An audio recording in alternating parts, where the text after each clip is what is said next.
Thank you everyone. I think this has become a Tuesday ritual. We do gather here every Tuesday 11 to 12 to discuss about the current situation which has dawned on us thanks to COVID, something completely unprecedented, uncalled for. And I think the first phase of these webinars, we spend time talking about how our organizations coping with this sudden change. How are they going about looking after their employees, their engagement, motivation, productivity. But over the last 4 weeks, we have started focusing on how organizations can start bringing employees back to work, how they can kickstart their businesses, how they can get sales going. And amidst all of that, we today wanted to focus specifically on the consumer segment of the industry. And we have two eminent experts with completely diverse product lines and completely different target audience also in some cases, if I may say so. And hence, to have them share with us their viewpoint from a consumer industries, we feel would be very invaluable, would be quite meaningful. And hence, we will soon get started. But before that, for the benefit of all attendees, I'd like you to, if during the course of our discussions, if you have any questions, you have a Q&A tab that must be visible to you through your Zoom account. Please start sharing your questions in the Q&A button, and towards the end of the discussions, we will pick up those questions and try and address as many of them as possible. If you could invite more of your friends, colleagues, peers in the HR fraternity or in any other related line functions in sales, in finance, do share the link, because the more of you that can join in, the better it is for us. So today we have with us Manas and we have Raj. Manas is Chief HR Officer for TTK Prestige, and Raj is CHRO for Titan Industries. So thank you so much, gentlemen, to be part of this discussion. Thank you. Happy to be part of it.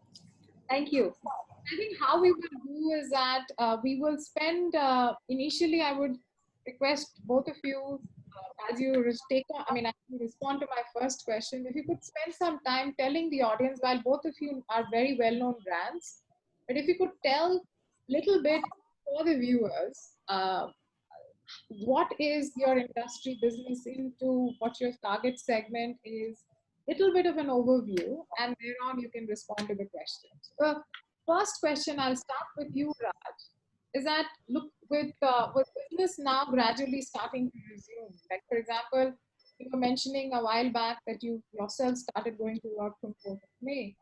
So putting the whole process of putting it back to work will be quite challenging. How do you think we should be infusing confidence in employees? And how does one go about resuming business operations? Are there any new measures, protocols that your organization have implemented that we can learn from to ensure that there is a safe working environment? Your thoughts, Raj, on this. Okay. Titan, as you know, is in the adornment and lifestyle space. And, we started off as a watch company, and we launched jewelry 24 years ago, brand name of Tanishq, and we've an eyewear business, which is the largest eyewear retailer with Titan Eye Plus. We have a fragrances business with Titan Skin, and the latest business entry was into Indian dress wear, which is under the brand name of Tanera. We are what we call category players, and we look at the entire spectrum of each of these categories that we enter into. We've got a design arm, we manufacture, we source, we market the brand, we create brands, and we also distribute products, some of our products, through the trade channel. We are also the largest specialty retailer in the country with a little over 2,000 stores. And we also have an after-sales service. So the entire spectrum of the value chain, we address that in the categories that we operate in. Having said that, I mean, yes, most of all our products, barring perhaps eyewear to some extent, are in the discretionary space. And coming to your question, I think today the biggest concern for anybody is their own safety and health. And I think it's very, very critical for especially the customer-facing side and the manufacturing side, all of it, of course, but especially for the customer-facing side, to ensure that the customer feels safe when they walk into the store. Of course, before doing that, we needed to ensure that our offices and manufacturing locations are safe for our employees when they come back to work. And yes, we've had very, very detailed protocols put in place in our offices, our factories, and our stores. In the offices, of course, we're working at a lower capacity than what we normally have. The manufacturing plants as well. We've started manufacturing, but with a smaller number of people working, especially in our jewelry and eyewear businesses. In our watch business as well, we've got some of the manufacturing processes on, and it will resume as some of them are located in places where there are still some restrictions. But coming back to the protocols, I think we've got very stringent protocols in cleaning, sanitizing. Customers who come into our stores, there's a temperature check, there is a foot sanitizer, there are hand sanitizers, foot sanitizers and footwear sanitizers. People walk through a sanitizing solution to ensure that the footwear sanitizer they walk in.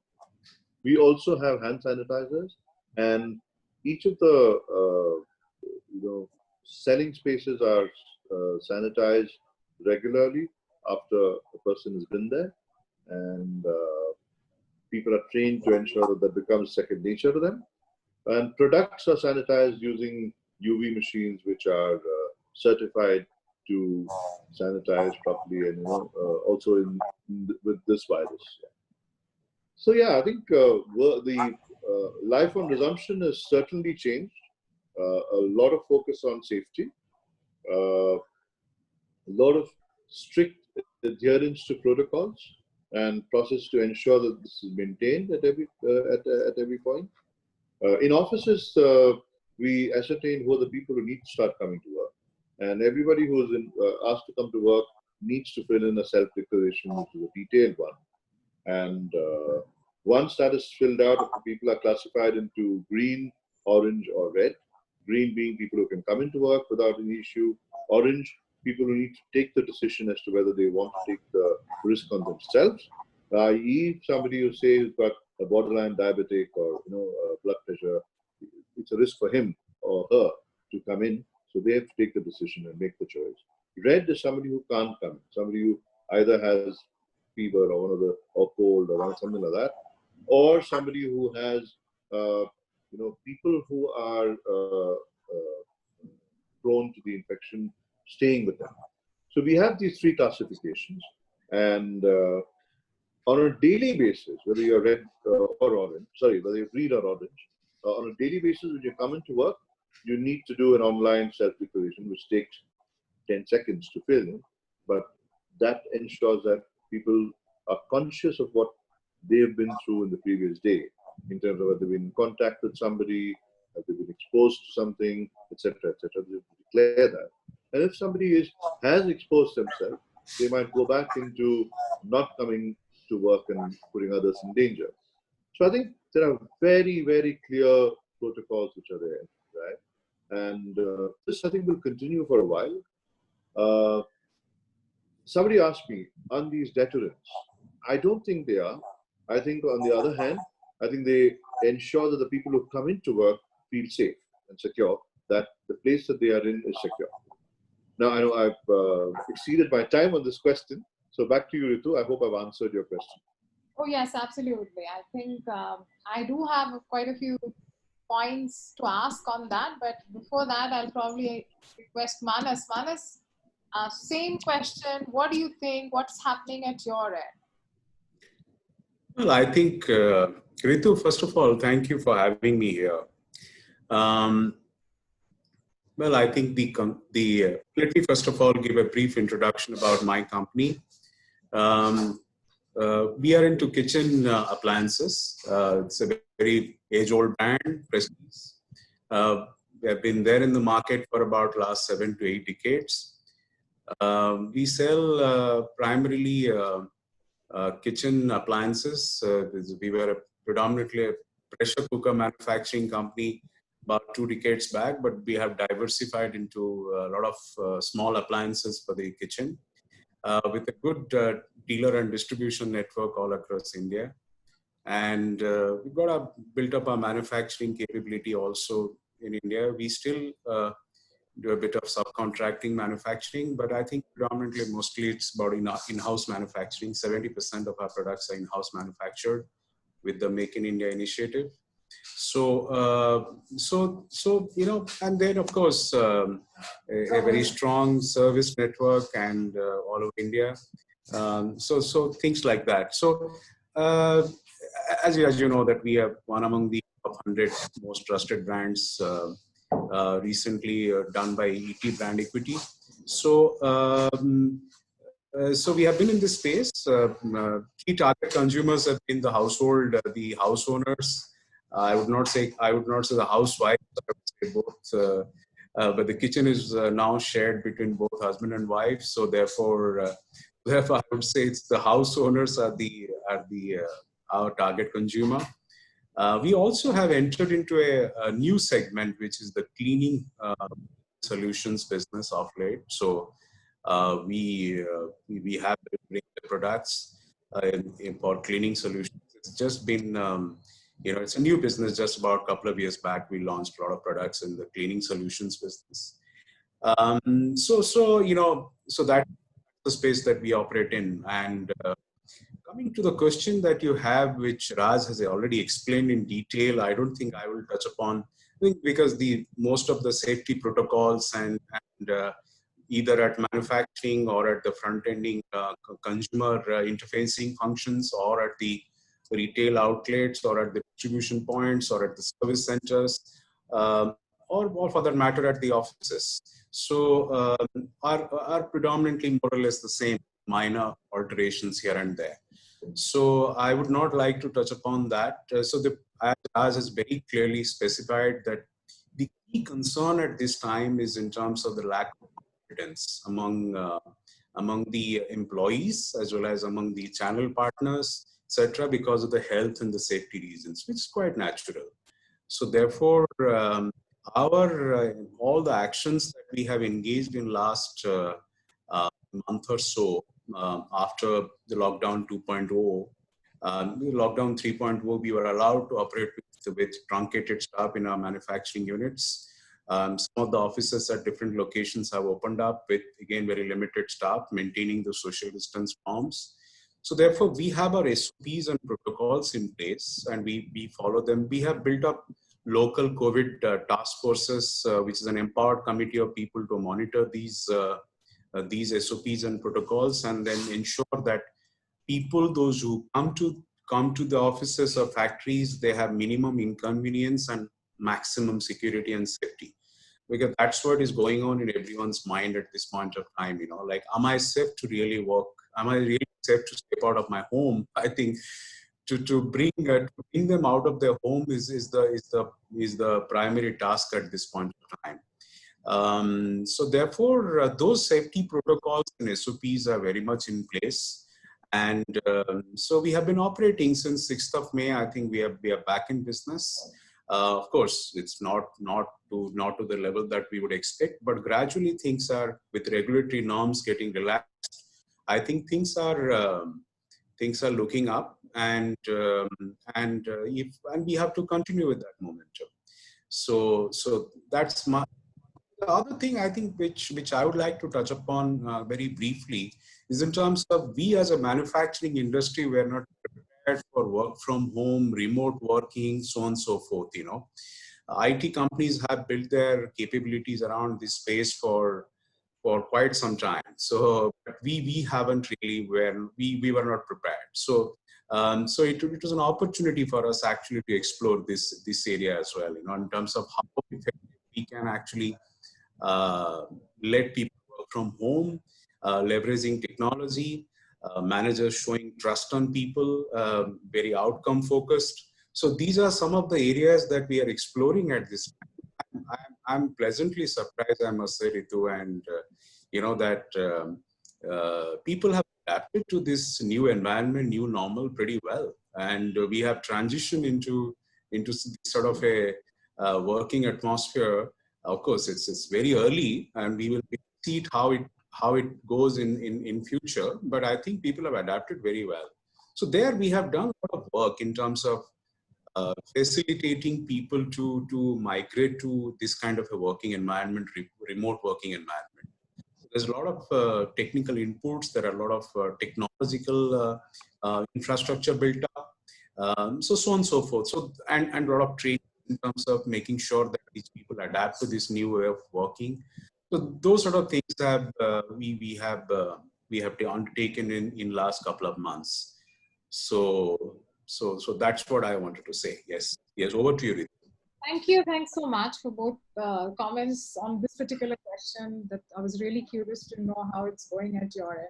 The second thing, I think, let's just shift focus now to business. The first question was largely around how you're trying to manage your employees, the morale, and so on and so forth. But the next question is, and I think it's equally important, is that how are you approaching business now? So what are the channels that you're looking at? Because both of you are organizations which are, while you have a very large manufacturing dependency, for you to make sure that they reach your end customer, you have a retail interface. And hence, how is that looking like? Are you expecting change in business models because of the virus? And how are you looking at let's say the next quarter, the rest of the year from a business outlook perspective? And how are the internal organizations getting ready for those changes? And do you see there are some new normals emerging in terms of your outreach towards business? Raj, your thoughts on this? So I think good point. From a retail perspective, I think we even much before this whole virus happened, e-com had become a reality, and e-com had become a third platform for us from a selling point of view. And customers were either browsing products on our websites or in marketplaces like Amazon, Flipkart, Tata Click, etc. Now, that migration to using and to have an omni-channel, so to speak, right? And people starting to look at their products first at the end of their palm, and then walking into a store to evaluate, and then deciding whether to buy from the palm or physically, right? I think that process had already come in. This period, I think, accelerates the number of people who will shift to using Omni and using this channel a lot more. Right? I think. Hello. Yeah, I think she's. Yeah, you can hear me. Yeah, fine. Right. So I think one of the shifts that will happen is there's a lot more use of the e-com mechanism. Right. I think that will be one major shift that I would see. We will see, or we will experience it, especially in the lifestyle space, even in other places, other spaces as well. The second is, I think, for the immediate future, I think malls in a lot of places are closed. Right? So you won't see sales in malls. Right? Some places have started opening malls with restrictions. And I think these safety norms we talked about in the previous question, I think will certainly become the norm for at least the next 9 months to a year. And I think people who can ensure that their stores feel safe for the customer will have the edge over the others, because I think customers need to walk in and they intuitively know whether has this person taken the necessary precautions or not. Right? And I think it's very, very important that customers feel safe in your environment. And companies and retailers will do their extra bit to ensure that. I think from a business point of view, I think these are the two major shifts. I think consumer sentiment will come back, certainly. And I think we are in an economy which will, while people say we are going through a bit of a slowdown and all that, I think we are a very resilient people and we're a very vibrant economy. And I don't see a reason why that won't bounce back. We're very optimistic about that. Great. Back to you, Ritu. We need all the optimism possible right now. Absolutely. Over to you. Yeah. Well, optimism, hopefully.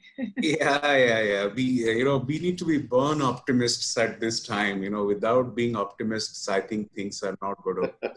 I think the need of the hour is optimism. Well, I think the way I look at it is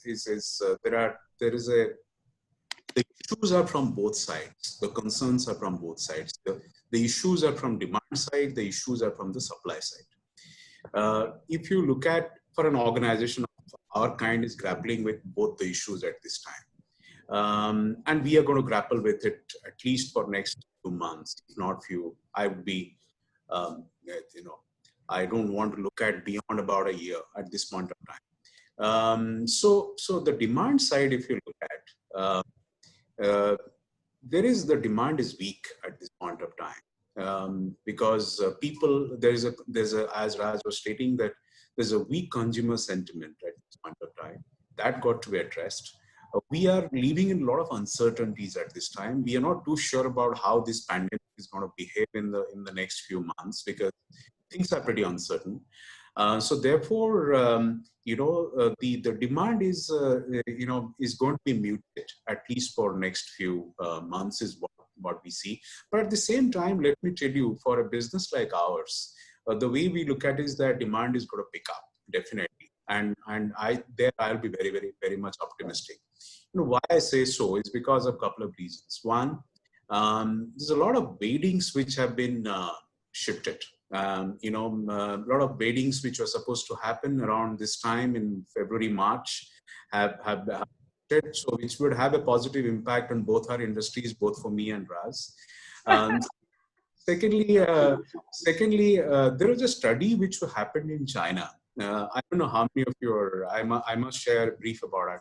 So immediately aftermath of COVID-19 in the month of March, the study happened in China, and then the study stated that the maximum number of people actually, as soon as the relaxations were given, people went and bought a lot of things which are from consumer durable space. So that gives me an optimism. People went and, because they would have, during the lockdown period, they would have spent a good time in the kitchen.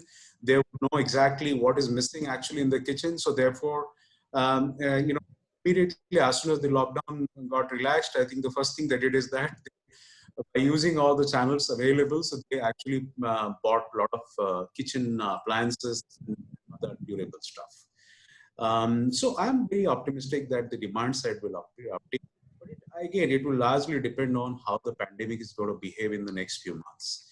The other side which we are addressing at this time is actually the supply side. Now, why I say supply side? Because gradually there are a lot of states as of now, even if in lockdown 5.0, there are a lot of states, there are a lot of restrictions at this time. The warehouses are not fully operational. There are places, if your warehouse is actually, or the depot that you have is in a containment zone, then it's very difficult to get permission to open them. The offices are not working in full full capacity. The manufacturing units at this point of time, because of the regulatory norms, they are not working in full capacity because you have a night curfew and stuff like that, so you can't run a night shift operation at this time. So therefore, those are the limitations that as businesses we have. So so considering all these things, there is going to be a disruption on the supply side at this point of time. So both demand and supply, both issues, there are concerns. But as I said, that we need to, and hopefully things will look up. We are pretty optimistic that somewhere around second half of the year, if we are able to curtail the impact in the to only the first half of the year, and I think the second half of the year is going to be a rebound for business, is what we expect. But having said that, let me tell you, there are a lot of strategies which are constantly evolving at this point in time as we speak. There's no certainty at this time because things are still fluid. So therefore, in a fluid situation, you cannot have a very robust strategy in place. But what we are trying to do is that the first and foremost, as I've said earlier, is that to build distribution confidence, the channel partner confidence. I think that's very important. You need to leverage your channel mix very well. That's the second thing, which Raj has spoken about in terms of how to get the e-commerce business. The e-commerce, fortunately, is working now. It's back to normal. Yeah. The third thing is that in terms of how do you get the customer footfall into your retail stores, which is by giving them a lot of confidence, by taking care of the safety protocols and all those things. So those are the areas which I think, we as a company, and of course, a lot of things. For example, we as a company have decided that we will upfront our product launches. We are going very aggressive with product launches. So we will, whatever plans that we have for Q or other Q3 and Q4, we will prepone. So it's going to be a joint strategy in terms of, there's nothing fixed, there's nothing cast in stone. So we will evolve, but at the same time, we are making our plans ready for takeoff. Thank you so much. I think the one question which I wanted to ask both of you is that both of you, while you have a significant retail interface, consumption interface, both of you run significantly large manufacturing units. And so how much of this entire problem around migrant labor leaving wherever they were and going back to their hometown has affected you, or you anticipate is likely to affect you in the days to come? Just a sense. Yeah, I think it has not affected us so far. And I think as we restart, it's not in the early days, it's not really an issue. But going forward, I think we'll need to look at what are the ways by which we will ensure that we have, the supply of people. Right? And I think there are multiple methods, and I think it's something which we anticipate that there will be some level of impact, not major. Yeah. And there are certain services where it is over the last few years, the tendency of people from other states working in certain services is there. You know this better than I do. And I think we need to see how we tackle and handle that. And yeah, so I mean, if you ask me, is it do I see a huge impact of it at the moment for us specifically? I don't. Yeah, I think it will be a very manageable impact. Will there be an impact? I think there will be a slight impact, but we'll be able to manage that. Then we've already started working out ways of handling it. So it's about being prepared for it if it were to become a problem. More from that. Right. Manas, how big is this problem for you, or anticipate it could be in the days to come or months to come? Well, there would be some impact. In fact, we employ these migrant labor in some of our factories. We have got 5 manufacturing units, so at least two of them we employ these migrant labor.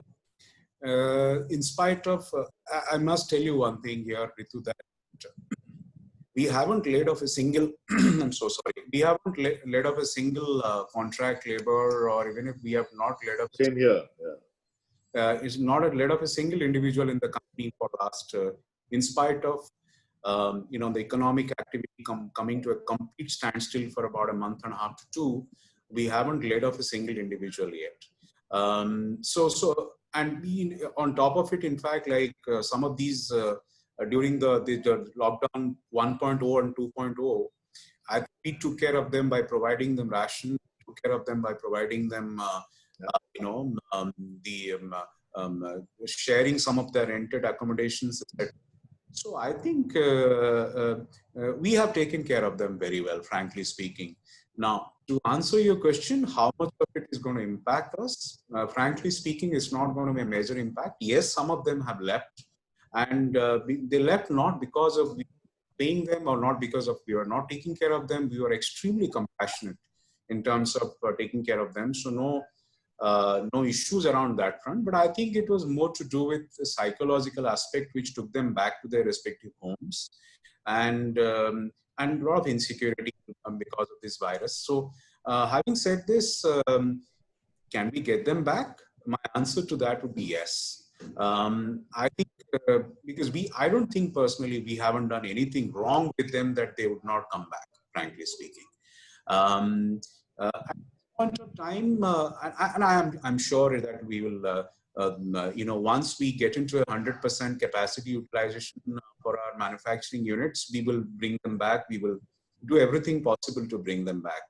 And we will welcome them with folded hands, no second thought about it. But at this point of time, when the demand is not very high, and then the factories are running with not full capacity utilization, I think it's manageable, frankly speaking, for next few weeks. How long? It depends on, again, the demand update. And once the demand is and then we get back to the full-fledged operations, we will certainly make an attempt to bring them back. Thanks so much. I think one very important question, which I'm sure is going on in everyone's mind, is that with all these issues, one, of course, in terms of the social distancing norms that you have to maintain at your workplaces, at your factories. Side by side, there is this issue about when would the migrant labor come back, or when will they consider it safe for themselves? Amidst all of this, do you envisage that there will be a greater need for, or greater attempt for industries to move towards automation at shop floor level? Raj, what do you think? I mean, is there a risk somewhere, or is it too premature to worry about it? See, I think decisions on automation happen anyway, right? And in terms of, I think that's something which is, it has nothing to do with this particular period. Yeah? And I think there's been automation happening at various parts of our manufacturing process, be it in watches or jewelry or precision engineering or eyewear. So I think that will be independent of this. And I think this particular pandemic, this break in working is not going to, in our case at least, we're not going to have a specific, or not going to give a specific impetus to automation. Automation plans are anyway, and they've been happening consistently over the last many years. Yeah.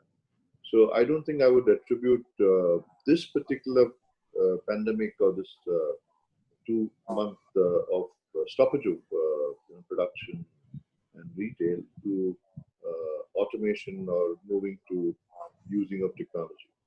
Technology being used for people to work, yes, that is, I think, digitization, as in the digital quotient of employees, has certainly gone up during this period, right?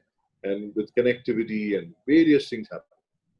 But has this impacted automation specifically? I don't think so. I think those are independent decisions. Perfect.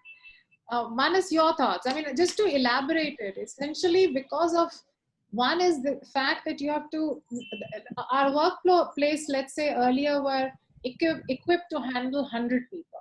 Now, because of the new guidelines, you can't have more than 33, maybe 50 people. So that's one. And secondly, you're saying that even if I'm allowed to have 50 people, I don't know whether I'll have all those 50 people showing up to work or not. And amidst all these uncertainties, especially in industries, I mean, not office spaces, but in an industrial setup where you are manufacturing, producing, do you think there is possibility of people again thinking about automation, or again, like Raj said, COVID has no impact on it, that decision? Yeah, I think COVID, I agree with Raj. The COVID would have an impact in terms of probably speeding up the automation process. If there are some decisions which have been deferred of not automating, for example, we talk about Industry 4.0, we talk about digital manufacturing. By the way, a lot of our factories, at least them, have got a lot of robots working in our manufacturing setup. So therefore we have, I'll tell you, this is going to speed up the process. No doubt about it. Having said this, how much of automation, how much of the present traditional way of manufacturing, what would be the balance? All that is going to be discussed not now. Frankly speaking, I think we are looking at in terms of getting back to work. We are looking at in terms of regrouping. The focus, the priorities are very different at this point of time. This is not on the top of the day for the leadership, frankly speaking. But having said this, let me tell you, every other company is going to definitely come under, operational efficiency, cost reduction, so on and so forth. So therefore, how much of automation, how much of digitization that you want to do in your manufacturing setup is something which is very difficult to predict at this point of time. It all depends on, again, which I will go back to what I said earlier, it depends on the demand, that the demand cycle, how it gets revived but automation as a subject, as Raj said, is definitely the way forward. And we will progress in that direction, whether pandemic or no pandemic. We will move in that direction, and we will keep on looking at digitizing, keep on looking at automating our factories. To answer to the second part of your question, Ritu, which is regard to how is it going to impact when we get back to, for example, considering the social distancing norms, when we are not expected to come back to 100% efficiency level in near future. How are we planning to, and then migrant labor has moved out. I don't think that kind of a situation does exist in India at this point of time, frankly. I have a strong feeling that the migrant labor which has gone back are going to come back again. If not all, at least majority of them will come back. Depends on how their employer took care of them during the time of distress. The number two is in terms of, are we going to go towards irrespective of whether this labor exists or not? Are we going towards manufacturing? My answer to is digital manufacturing. My answer to it is yes. There is going to be a lot of automation. The third dimension I want to bring it to you is there's a lot of reskilling that need to be done for the labor. Like either skilling and reskilling that need to be done going forward, unless they sort of scale up their knowledge, the skills, etc. The automation definitely would have some impact there. So reskilling, but I don't think there is any labor shortage, or I don't think there is any acute pressure at this time or demand at this time to digitize the manufacturing. Thank you so very much. I think while I can go on asking questions, I see some questions coming in from our viewers. I'm going to take a few of them and wrap it up with my rapid fire questions towards the end of it. So again, I would encourage all viewers that if you have more questions, please keep posting, and we'll see how many of them we can take. So the first question comes in from Nandini. She is with Metro Cash and Carry.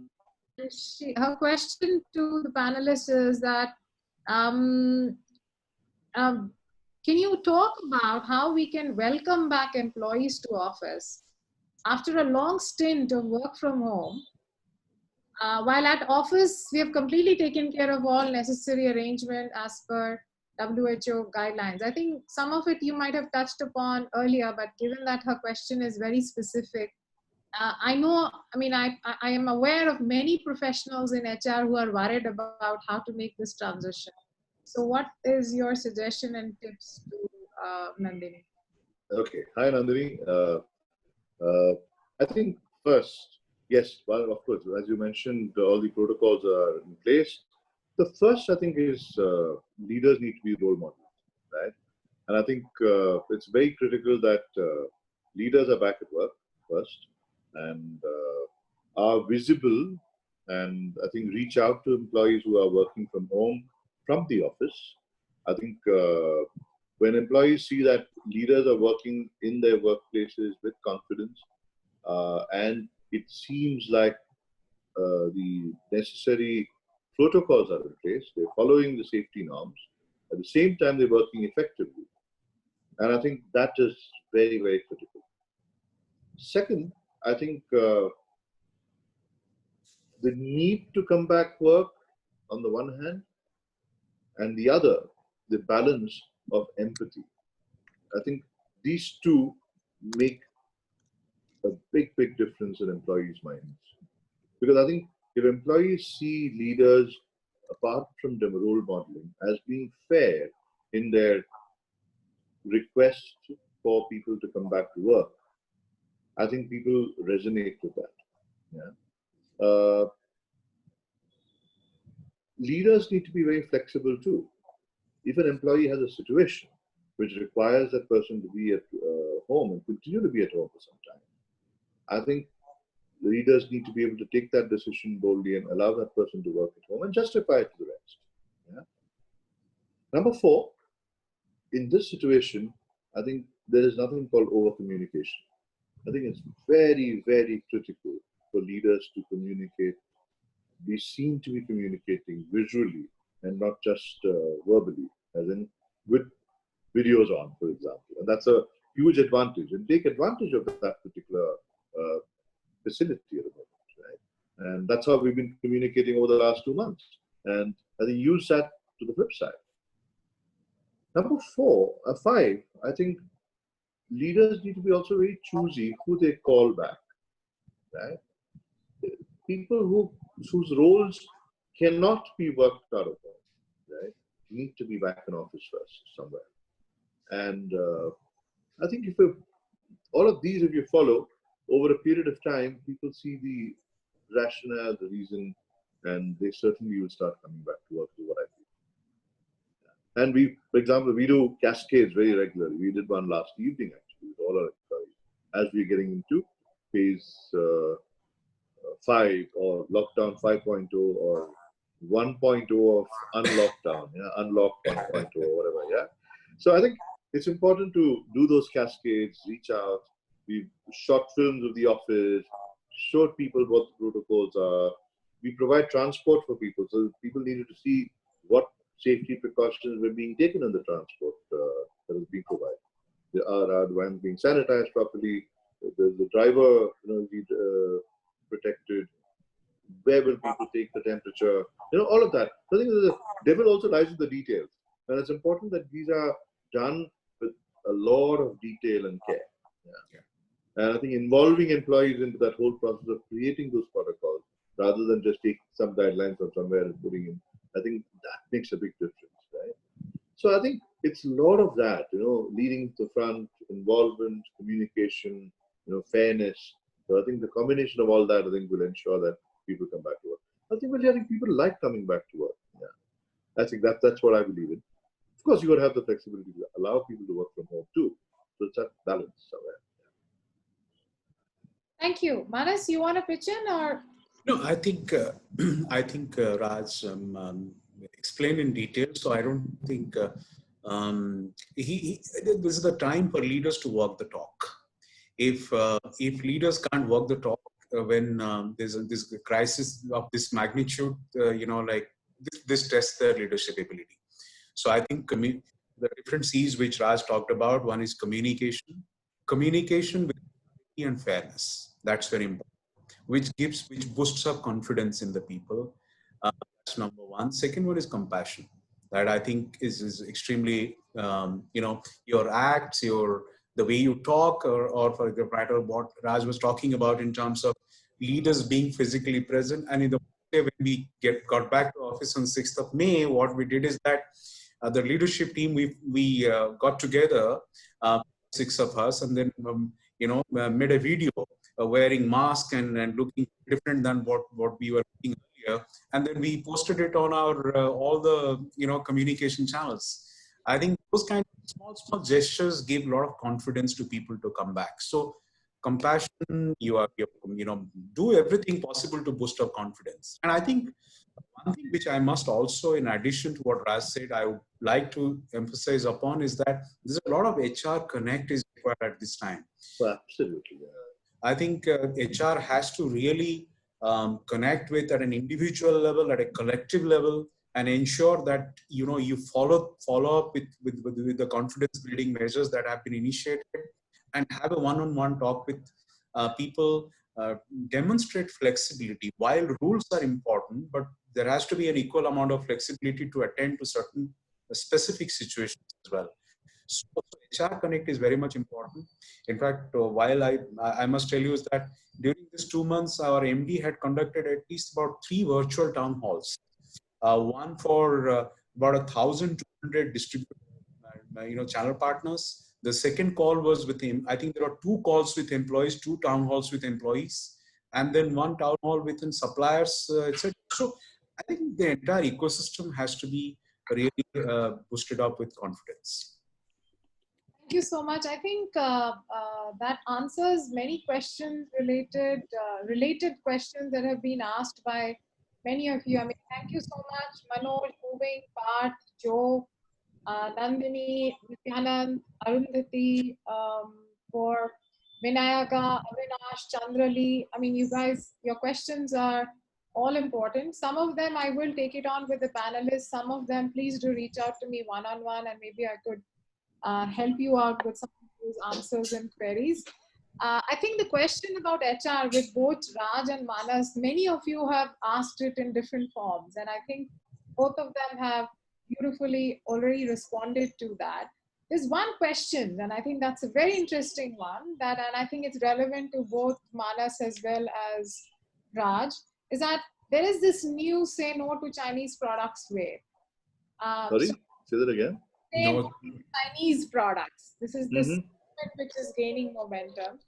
So that should have positive headwinds in both of your businesses. Do you anticipate that, or is it too premature? That's one of the questions, by the way.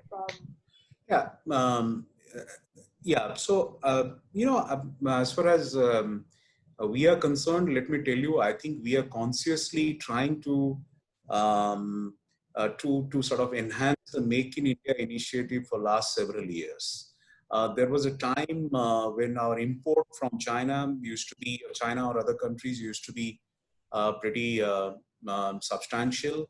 Over the years, before COVID-19, in fact, COVID-19 has, doesn't have any impact on this, but as a strategy, as a way forward, as an approach, we have been reducing the components, reducing the import of the components. So therefore, we are already in that mission, So our priority is basically to make in India. So that mission would continue irrespective of the COVID-19 or not. Can we completely stop using the Chinese products? It's very early to say that. So therefore, let us wait for that. And in a globalized economy, we can't be protectionists. So therefore, I think my personal view is that we may not be in a position to completely bar the Chinese imports. But having said this, I think the focus has to be on Make in India, which is what we have been doing. Thanks, I think I would say we would be in a similar situation. We started this whole Make in India thing about 2-3 years back, and huge impetus on making manufacturing within. There were certain components which went into our watches, which we were originally importing, which we then said we would make within the country and in-house. Right? And we did that shift much before this. And I think we've gone on this whole thing of indigenization, and there's been a plan to indigenize in a big way in some of our categories. In some of our categories, we only do India. Jewelry, for example, only within the country, which is our largest business. 87% of our, 82% of our business. And the Tanera of saris is also very much Indian. The fragrances business, we collaborate with perfumers in France. That will continue. So yeah, I think there's been a much big push towards indigenization much before all this started. To answer your question specifically on Chinese products, I think it'll, while it is there, it'll depend on our customers, right? Depend on customers in general. And if customers in general go away from that, certainly manufacturers who import today and sell will also move towards sourcing products from within. Right? There are certain economies of scale for which people are doing that. And I think this is the thing which is not just in India, but world over. Now, will that happen? Well, I don't know the answer. I'm not an expert in that area. But if it happens, I think there's sufficient capacity within the country, perhaps a tad more expensive initially to start with, which will ensure that the demand is met. Yeah. Thank you. I think there is this very interesting meme which is doing the rounds on WhatsApp, which says that China is now busy mass printing T-shirts with boycott. I think I've seen that. Like the moment we pop a paracetamol today, we should tell ourselves if we just had something Chinese in it. It's very difficult right now to envisage a world where any of the products that we are using in our daily life doesn't have any interface. But like both of you suggested and mentioned, it would be good to have more Make in India products and more self-reliance in our ability to come out with products and good products which people love using. The thing with Chinese products is that it's good to use, it's cheap. So it's a lethal combination. Like let's hope the virus is also like that, huh? And then it goes away quickly. Let's hope. Yeah? That's Chinese made too. Yeah. China looks like. But anyway, I think even this platform that we are using apparently is Chinese. Absolutely. In fact, that's why I'm not connecting from my laptop. Okay, because I'm connecting from my personal iPad, because in my office laptop, I cannot use Zoom. Right? Yeah. We in Titan have banned using Zoom, and well, I'm not sure if it's because of the Chinese so much, but I think there is that bit, but also about the security-related risks which are there. Yeah. But you know, that's the fascinating. Even we decided we were first doing YouTube Live for this platform. Those of you who've seen this, so we were doing direct YouTube Live, but there was constant technical glitches and challenges. We shifted. We evaluated multiple platforms so that this can be done seamlessly. And while this is also a paid subscription, unfortunately, this is the most user-friendly as well. True. You do not have much of an option. So hence, you back to something in China. So thank you so much. Before I wrap up, I have a few rapid-fire questions. I would ask you to respond to them like in 2-3 words so that it's very quick. It could be yes and no. It could be just a name or a number or whatever it is as relevant as you think is relevant to the question being asked, and then we will call it wrap. You can pass as well, right? I would not have you not pass. Just the two of you today. So. So the first question is that while some of you might have partially alluded to this question, but still, when do we go back to pre-COVID levels of growth in this country? Do you think it's 2 quarters away, 3 quarters away, or longer? Raj, first, why don't you take it? We I think Q4 this year, we should be back to pre-COVID levels, if not Q3. Because Q3 is festival, and if you're able to get past this pandemic in the coming 2-3 months, Right. 2 months, yeah, then maybe Q3 starting which this festival quarter for India, we could see pre-COVID levels, but certainly Q4. Great. Yeah, that's the optimist in me. Yeah. Good. Thanks so much. Manas, yours. I think H2 would be definitely better than H1. H2 would be much better. I think I think we should look at a strong recovery around the festive time, which is around Diwali, October, November, and this time Diwali, by the way, is in November. So I think we should. Oh yeah, then it's fine. Yeah, Yeah, Q3, so we should, that's why I said Q3. Q3 yeah, we should be good. somewhere around that's true. I think from the festive Puja and Diwali is in Q3. That's and right. I think that will be a Good. So would there be lesser jobs in this country in the next 12 months? 12 months? No. Okay, Manas, why don't you go first? Well, I think certainly. I think there's a very obvious question. The answer would be very obvious because it again comes back to the same point which I had raised earlier in terms of the demand, the sentiments, the demand. It all depends on how fast is the recovery or how fast is the pace of recovery. If the recovery is faster, the unemployment is going to be much lesser. If the recovery is going to take a lot of time, then you will continue to have unemployment because plants won't run in full capacity. The MSME sector would have its impact. So keeping all that in mind, I think it is a function of how fast we recover from this pandemic in next 2 to 3 months. So it's very difficult to predict at this time, Ritu. I'm sorry, I'm not an astrologer. Having said this, I look at sometime in H2, the situation should now get normalized. Sure.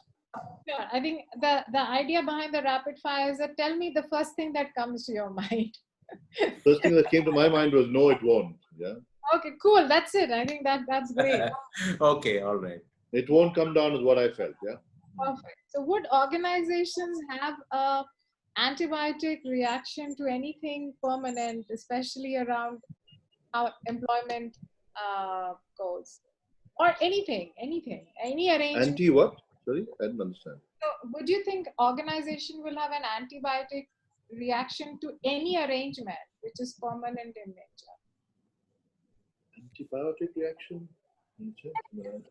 Like, you think organizations will move away from anything which is permanent, like arrangements, like leased offices, permanent leased offices, long-term leases, permanent employees, permanent. Given what we have experienced. Yeah, Ritu, if I understood your question properly, I think I will tell you, like the only thing which is going to be certain is for non-IT companies, work from home option is going to continue. So that's remote working is going to be a possibility. It's not easy for manufacturing, or especially in the shop floor. It's just not going to work. But I think a large number of offices in non-IT companies, remote working, work from home policy, etc., are going to be the new norms going forward. You can't get the 100% people coming back to office so soon. I agree. I think when after people start coming back to office and working from office, I think companies will look at their work from home policies differently, right? And a lot of companies for whom work from home was not an option will start looking at it very positively. That's one. The Is there anything else which is, I think,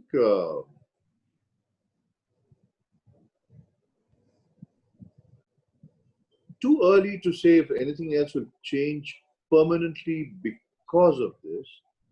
I think one thing which will get adapted, certainly for the next 12 to maybe even 18 months, are the safety protocols that are being put in place, right? I think till such time the world is certain that there is a virus for this particular, so there is a vaccine for this virus, right? I think the protocols that we are seeing will be there for the next, and I think that's about a good 15 months to 18 months away is what I'm hearing. But so until then, I think that will continue. So these two things, yes. Other things, I think a lot of holy cows being questioned anyway, right? And I don't allude to it in any disrespectful way, right? I think those holy cows were being questioned even before this pandemic. I think, especially during the work from home, right? A lot of us were questioning a lot of things, right? And I think that will continue, right? Yeah. And I think because of that, possibly the certain things which were cast in stone may suddenly be on thin ice. Yeah.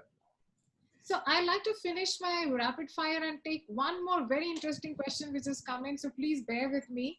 Quick questions with quick reactions.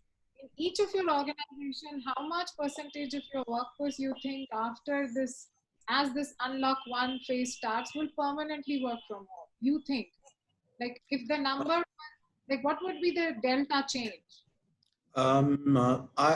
Ritu, I will not put a number here, frankly speaking. I think it would depend upon several factors.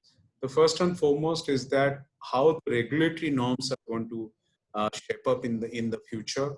For example, a couple of weeks back in Karnataka, where I'm operating from, is the regulatory norms stipulated us to work with 33%. Now there is no such regulatory norms, but you have to maintain a social distance with social distancing.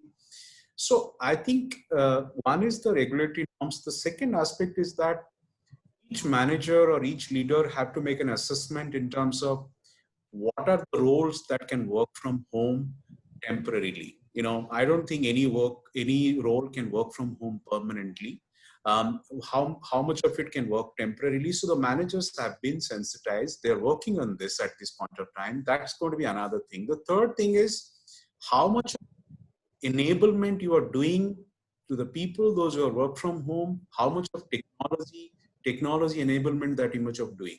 So that's another aspect in terms of, are you able to give them all the tech support for them to work from home with maximum efficiency and productivity. The fourth and very important thing I must like to tell you is that managers must get adapted to the new way of life. That is where they have to make a distinction between that there are certain jobs that can be done by sitting at home. They have to repose their faith and trust in those people. They have to trust their abilities. They have to be more outcome focused rather than getting focused in terms of supervision focused. So I think those are the mindset adjustments each manager has to do while doing a micro level planning. So these 4-5 elements will shape in terms of how much of the workforce will work from home, how much it's going to work from office. But I would not attribute any specific number or a percentage to it at this time. You have a percentage? Okay. We have 8,000 people in our organization. Out of that, 3,000 people are in manufacturing, little under 3,000, and a little over 3,000 are in retail.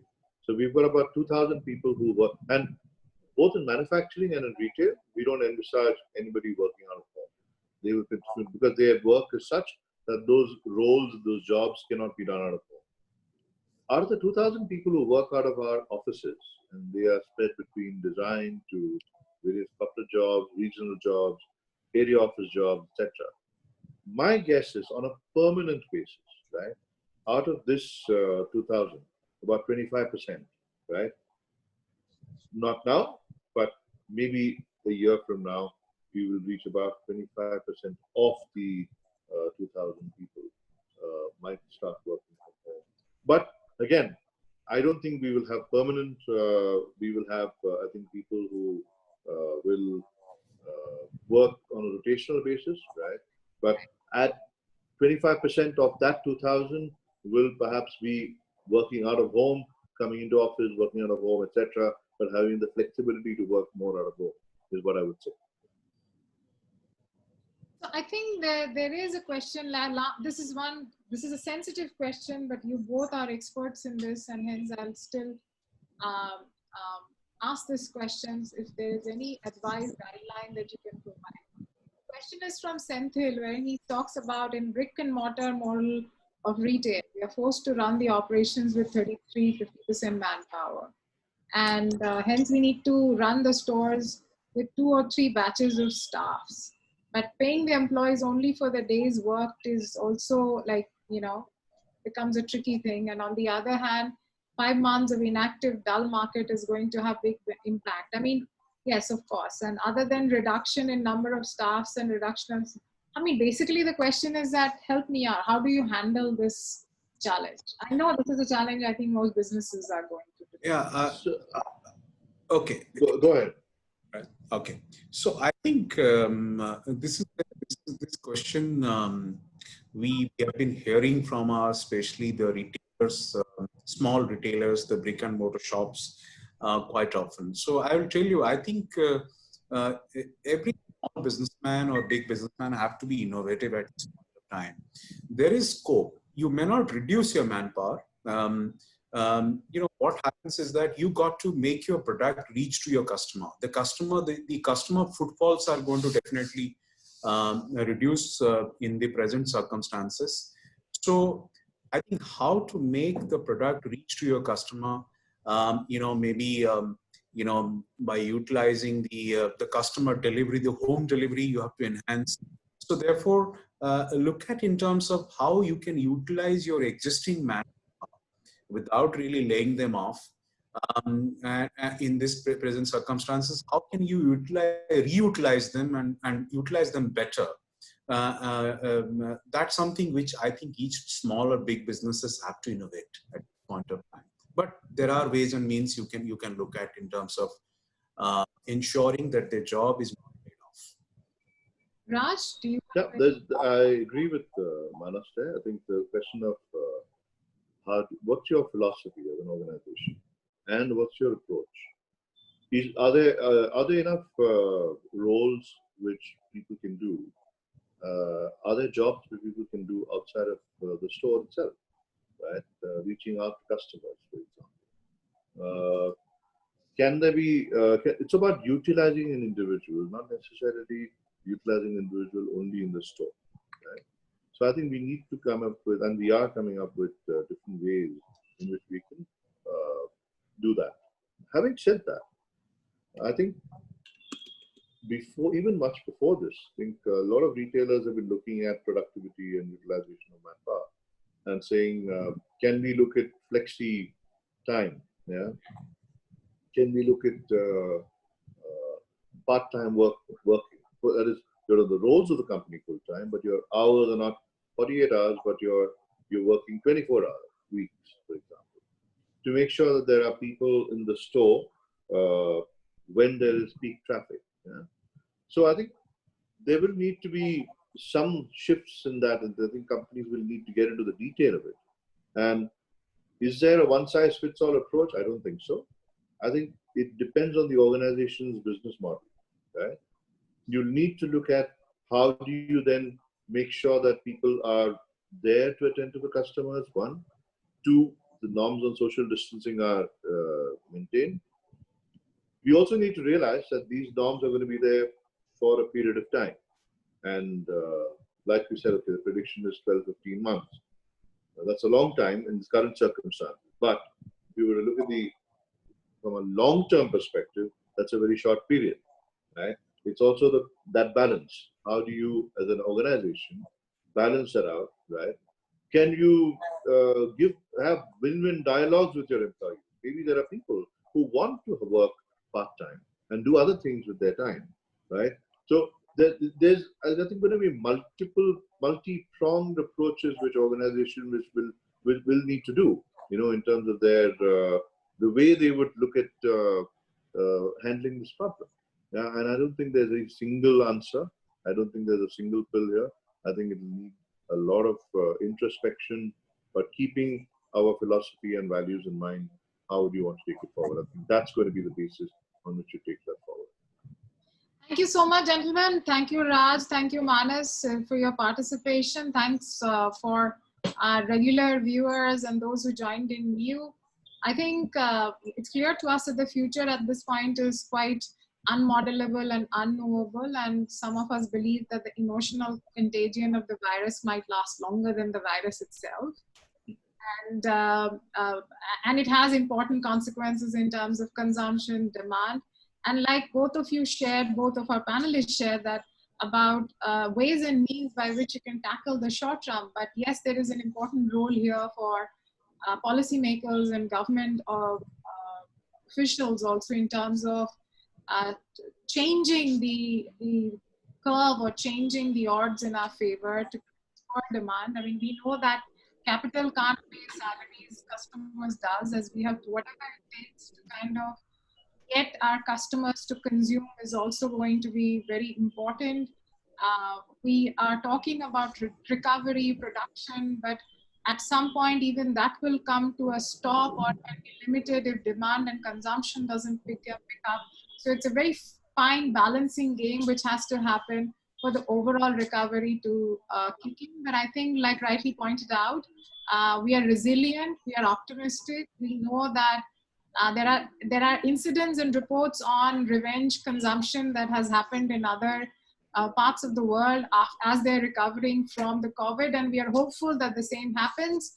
Like if you look at Bangalore, you wouldn't even realize that COVID hit this particular city because it's live, it was kicking, everything. I mean, I do worry sometimes about social distancing, but it also fills up your heart with optimism that things can go back. Yeah. And hopefully all of this will be behind us soon. Again, thank you again for joining us. We'll see you again next day. Pleasure being on the panel. Thank you very much, Ritu. Thank you. Good meeting you, Manas. Thank you. Thank you so much. Bye, Ritu. Thank you. Bye. Take care. Stay safe.